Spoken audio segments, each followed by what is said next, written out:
Esto es un dativo, como un complemento indirecto. Bueno, pero la acción de todas maneras recae, está recayendo sobre la carne. Murió, es matar, lo mataron. Esa es la acción. El sujeto es Jesús. Y esa acción de matar a Jesús, ¿sobre qué recae? Sobre su carne, solamente. Lo está diciendo. No sobre todo su ser. Porque va a hacer el contraste diciendo, pero el espíritu sigue vivo. Que de eso vamos a hablar ahora. Y entonces el escritor dice, él muere a la carne. A mí me gusta utilizar este complemento indirecto, este dativo, más bien de ubicación, porque dice en qué muere, en dónde muere, en la carne. Es que la en es una preposición del lugar, sirve para eso. ¿En dónde? ¿En dónde? Entonces muere en la carne. Pero en el griego, como es, no estamos dando clase de griego, pero nos basamos en él. Aquí está para todo el mundo. Nadie está diciendo nada que no esté escrito. Por eso lo hacemos así, para que usted sepa que debe creer y usted vea en su iglesia que enseñan, o que no enseñan, o que disimulan, o que no se comprometen, o que tienen desidia en cuanto a sus temas. Porque, bueno, no sé qué decir, no quiero decir más. Sarx, muerto a carne. Pero nosotros en nuestro idioma tenemos que poner el artículo, a la carne. Y yo prefiero a veces utilizar este complemento indirecto de ubicación, en la carne. No por, que es como instrumental, no a, que se puede usar a, María a. Pero ¿qué pasa? Que en el Nuevo Testamento Pablo utiliza esa expresión a la carne para hablar no de la muerte física, sino para hablar de morir al pecado, a los deseos mundanos, los deseos engañosos, etcétera, etcétera. Entonces lo está diciendo claramente, muere a la carne. Y entonces establece aquí otra vez un énfasis. Bueno, un contraste, perdón. Bueno, sí, un énfasis. Arriba en un énfasis y aquí termina de hacer el contraste, pero de manera clara, utilizando esa partícula griega de, que para nosotros la traducimos como pero. Bueno, puede tener otras traducciones, sí. Contrario a, por ejemplo, debe estar puesto por ahí. Una cosa que es contraria a otra, o lo opuesto a otro. Y que es la idea aquí. A ver, esta partícula puede indicar oposición, o lo contrario a otra cosa está puesto aquí, para indicar lo contrario a muerte. Entonces, ¿de qué está hablando? Si ya ha dejado el terreno de lo físico, ¿en qué plataforma se está ubicando? ¿En qué condición o en qué escenario? En el espiritual. Porque lo dice, lo va a decir ahora, de momento no, de momento estamos viendo la partícula que va a introducirnos a ese contraste y nos va a ubicar en ese escenario espiritual. Se refiere, está puesto aquí, de todas maneras, sí, está bien, se refiere al estado o condición del ser, sí, no a la glorificación del cuerpo, claro que no. Claro que no se está refiriendo a la glorificación del cuerpo, que es la resurrección. Y lo va a reafirmar 1 y 2 y 3 veces ahora, a continuación. Jesús continúa existiendo, porque lo que continúa existiendo no es el cuerpo, es la persona. Porque tú no eres ese cuerpo que te estoy viendo, porque con ese cuerpo me puedes engañar por fuera. Tú eres lo que está detrás de ese cuerpo, que es tu espíritu. Ese eres tú. Tú eres un espíritu con cuerpo. Los ángeles no. Los ángeles son seres espirituales y son completos así. Pero el ser humano no. El ser humano está formado por 3 cosas. Básicamente por 2, pero en realidad son 3. Porque hay que poner el alma. Hay que poner el alma. Ahí entonces, lo vemos aquí. Entonces, hay que poner el alma ahí, ¿sí?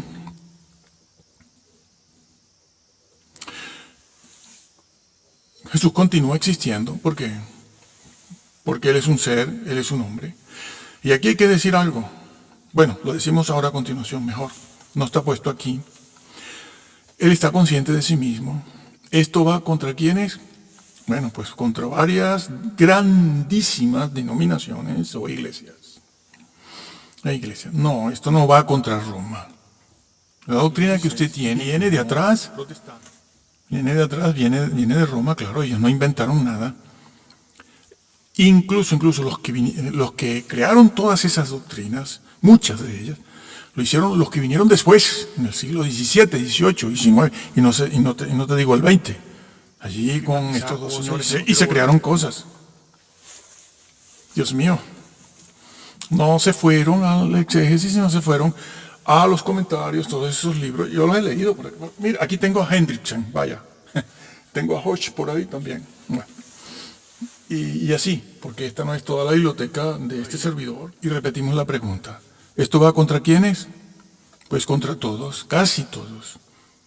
Casi todos. Expresión necesaria para hacer el contraste. Jesús sigue vivo, pero murió en su naturaleza humana. Yo creo que valdría la pena decir esto, porque esto no está aquí, lo que vamos a decir ahora. Porque Jesús era un humano. No. Eso ha sido otra herejía que han enseñado por ahí. Jesús era perfecto en su humanidad, por eso Él no sufría enfermedades. Y por eso Él pudo también, ese versículo que dice, por su llaga fuimos sanados. Son dos, en Isaías está también. Y está dicho creo que por Pedro precisamente. Por sus llagas fuimos sanados. Claro, podemos ser sanados porque su humanidad era perfecta. Y Él muere por eso también.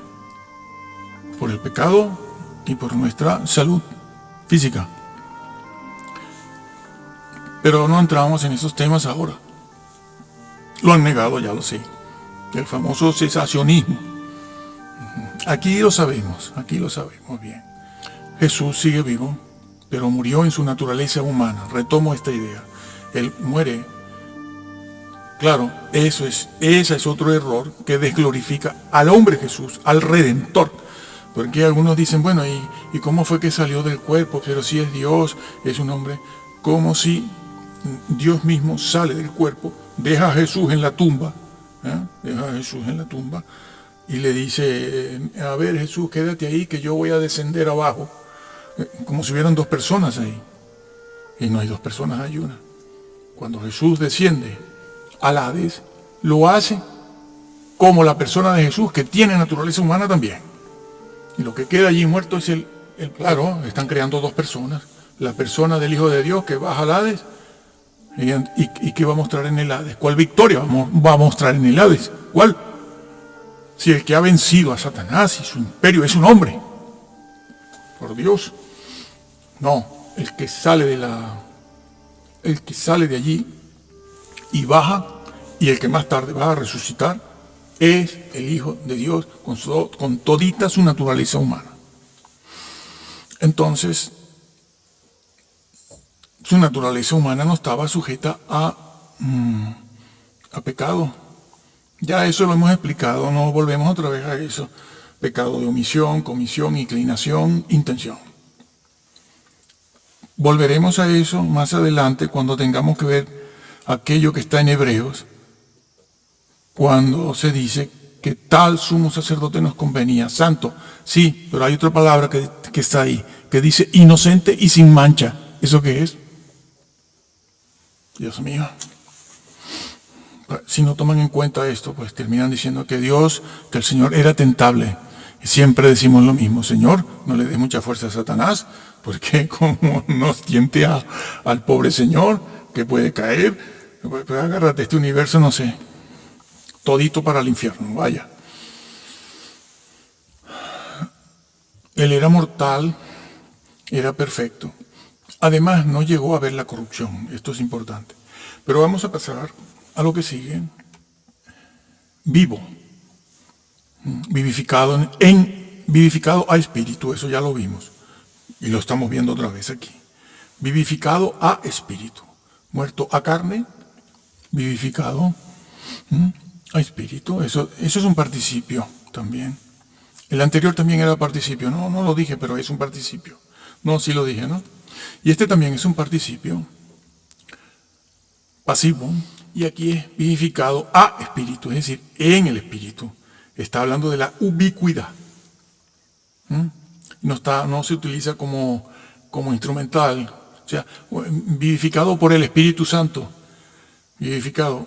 El Espíritu Santo no vivifica a un espíritu de muerto. En el sentido ese. No se usa como instrumento, sino Él, el Señor, sigue vivo, vivificado, dar vida. Y entonces aquí vienen y dicen, no, eso es resucitar. Lo resucitó. Resucitar, sí.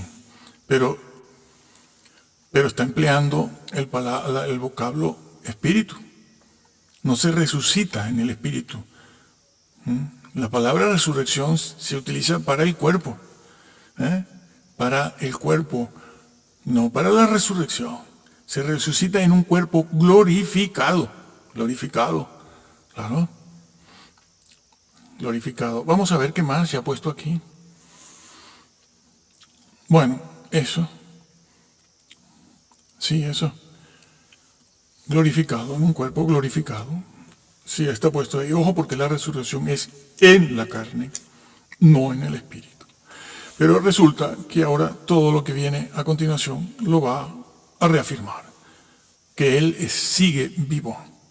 Por eso la mayor parte de las traducciones ponen vivificado en espíritu, no ponen en la carne. Bueno, veremos leyendo esos versículos que van a reafirmar que Él fue vivificado, es decir, sigue vivo en el espíritu. Aquí está el vocablo espíritu, lo vemos. Es ese vocablo que tenemos aquí, que sigue vivo. No habla de resurrección, se refiere al estado.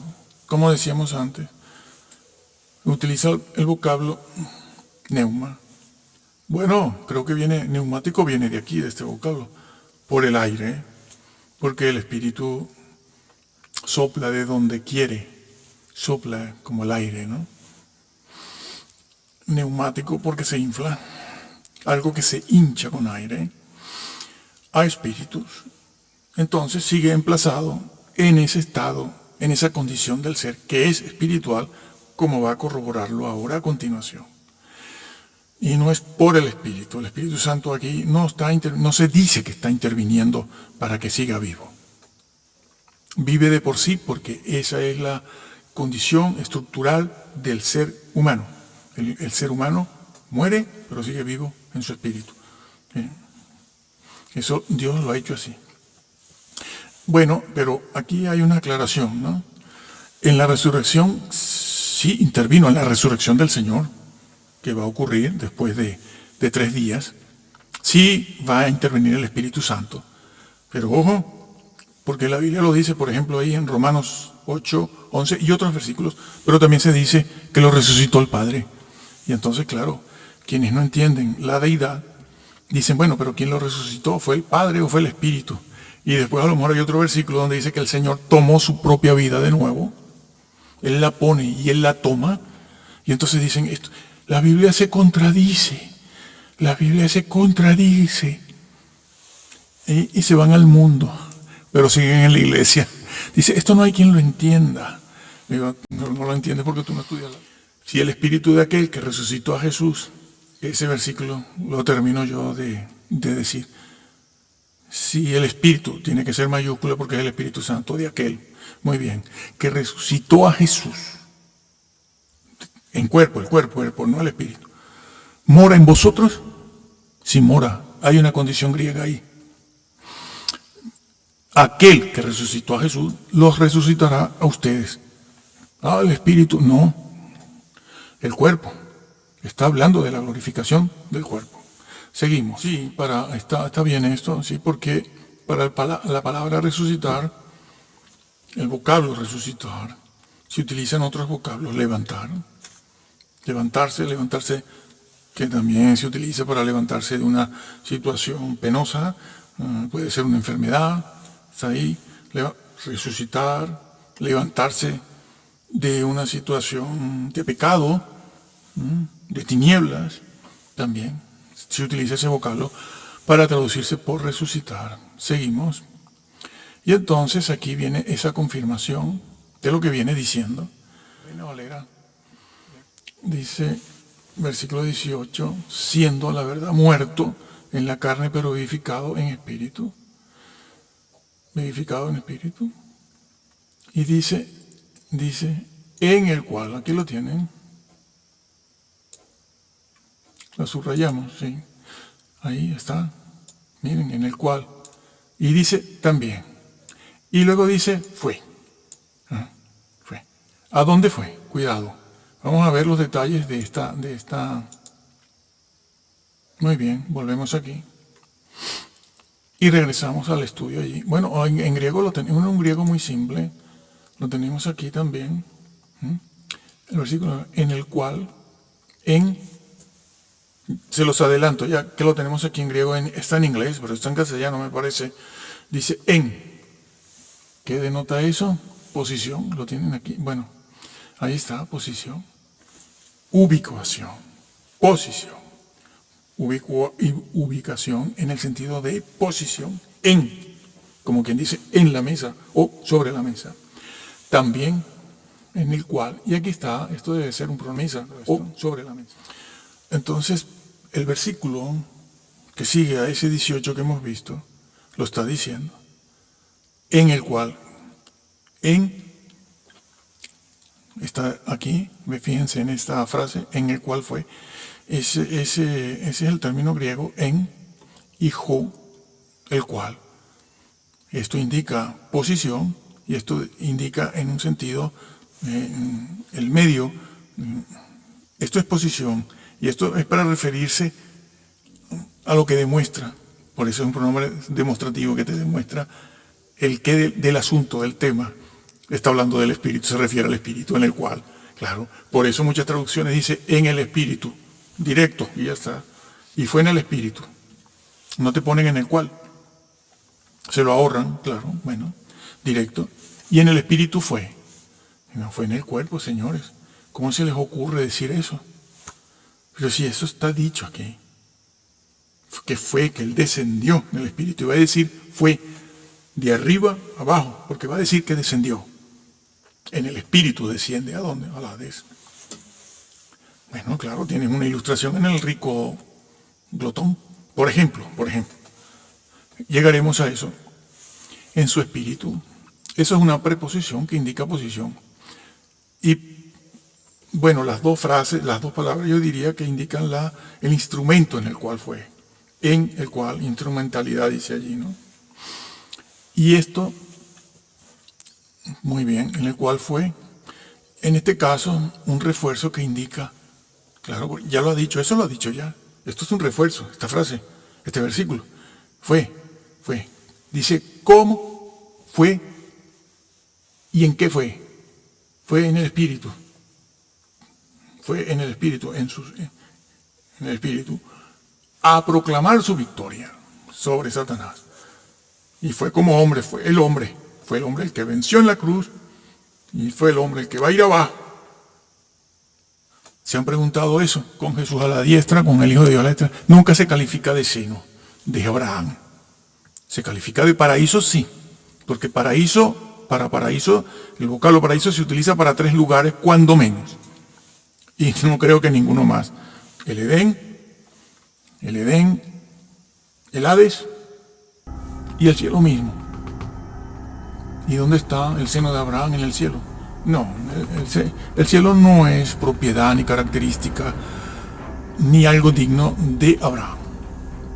Tan es así que Abraham, cuando falleció, el más grande hombre de la fe, digamos, sin embargo no entró en el reino de los cielos, señores. ¿Por qué? Porque todavía nadie había pagado la sentencia. Nadie había pagado la sentencia. Aquella que se promulgó en el Edén por la rebelión y transgresión del hombre. No fue una ignorancia, fue una decisión firme, a cara abierta delante de Dios. Yo decido esto. Muy bien. Así que a mí me deja tranquilo. ¿Y qué hizo Dios? Le dijo, sí, yo te voy a dejar tranquilo, fuera del Edén. Sin santidad nadie verá a Dios. Que lo cambian. Sin amor nadie verá a Dios. No. Sin fe nadie verá a Dios. No. Sin santidad. Entonces, Él bajó como hombre al seno de Abraham. El seno de Abraham no está en el reino de los cielos. Allí está Dios el Padre. Y ese es, lo encerró, bueno, lo que decíamos antes, lo encerró todo en sí mismo. No en el hombre, no en Abraham, ni Jacob, ni Isaac, ni estos mesiánicos. Lo encierra todo en Él y en su Hijo. Y este es el cielo. El seno de Abraham está en otro lado. Y eso es un privilegio enorme que Dios haya querido darle a ese lugar de consuelo en el centro de la tierra, consuelo o esperanza o espera, darle el nombre del el más grande hombre de fe que fue Abraham. Eso es meritorio y dudo que haya alguien que pueda igualarlo, siquiera igualarlo. Pero las cosas en su sitio, las cosas en su sitio, que por no hacerlo van idolatrando a todos estos, que me voy a callar la boca porque ustedes, todo lo que está saliendo a la luz y lo quieren tapar a como dé lugar, no lo crean, no lo crean, porque todo eso que ha salido a la luz es cierto y eso es viejo. Es que el asunto de estos pecados de estos líderes es un asunto muy viejo. Ahora ha salido porque hay quienes se atreven y están metidos en unos rollos acusándose unos a otros. Bueno, seguimos en lo nuestro. Apaga la luz y vámonos, sí señor. Y él fue allí, el hombre Jesús, a proclamar su victoria. Aquí hay una cosa importante. Vamos a verla, importantísima.